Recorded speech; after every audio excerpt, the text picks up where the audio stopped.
In our Wonderful Day in the Lord broadcast, we have been looking at the I am statements of Jesus that were found in the Gospel of John, but we bled over to Revelation that has two other I am statements. They probably overlap, but I am the Alpha and the Omega. He says that in verse 8 of chapter 1, and I am the first and the last. He says that in verse 17. And in the process, we're just looking at this first chapter of Revelation as John is trying to describe the indescribable splendor of the resurrected, glorified Lord. Again, he had seen him in his humility on earth. Now he is describing him in his glory as Jesus comes to him to bring a message. He has something that he wants John to know. He has some messages he wants him to take. He has some words he wants him to write down.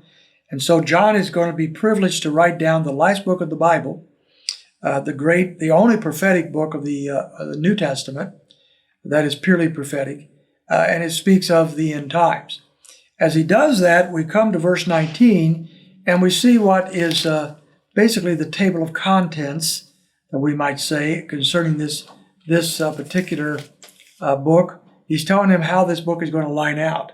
And as he does so, we see verse 19 that says this, "Therefore, write the things which you've seen, and the things which are, and the things which will take place after these things." So when we go through the book and we look back, we see this is really the outline of the book. This is the table of contents. I want you to write down, not just here, I want you to write down for future generations.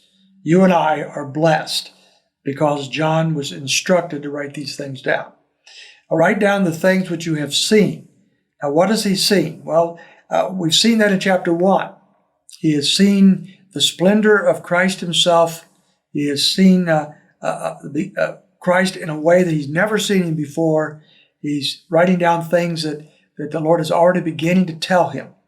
So he writes down what he has seen.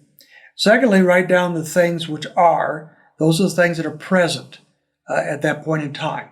Those are going to be the revelation he's going to give him found in chapters 2 and 3. We'll touch on that in a moment. These are messages to the 7 churches of Asia.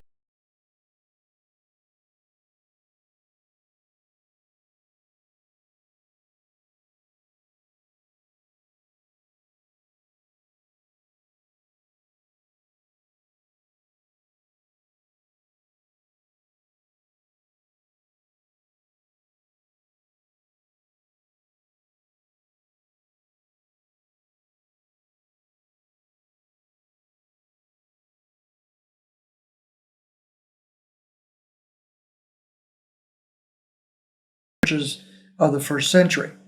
And then he gives one more thing. He says, and the things which will take place after these things. Now, beginning with chapter 4, moving forward to the end of the book, he's going to tell us of things of the future.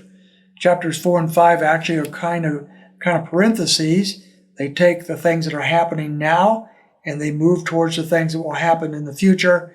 But this is all going to be prophetic, and he wants John to write down things after this. So these are the things that are going to happen that have not yet happened, that John is going to explain to us. Then he says, as for the mystery of the 7 stars, which are you saw in my right hand, so that backs up to verses 12 to 17, as he talks about these stars there that were in his right hand, and the 7 golden lampstands. So he mentioned that back in verse 12. What are these things? The mystery in the New Testament are things that are hidden. We don't know what they mean unless they're revealed by God. So he's going to reveal to us the meaning behind the 7 golden lampstands and the stars that are in his right hand. The 7 stars, he said, are the angels of the 7 churches. So we know exactly who these are. These are the angels of the 7 churches that he's sending this message to. The only thing that confuses us is the word angels is a word that could be translated messengers. So some believe he's talking to the leaders of the churches, human leaders of the 7 churches at the time. Others believe that he's talking about the actual angels that somehow have authority over or some kind of guardianship over these churches. We cannot be dogmatic about that. I think most likely he's talking here about the leadership, the human leadership of these 7 churches. And the 7 lampstands are the 7 churches. So we don't have to guess as to what he means by this. He has a message for the 7 churches, and he's going to send it through John to the leadership of these local churches. Now tomorrow I'm just going to briefly touch on those messages as we kind of round out this message given to John from Jesus Christ. Hope you can join us then.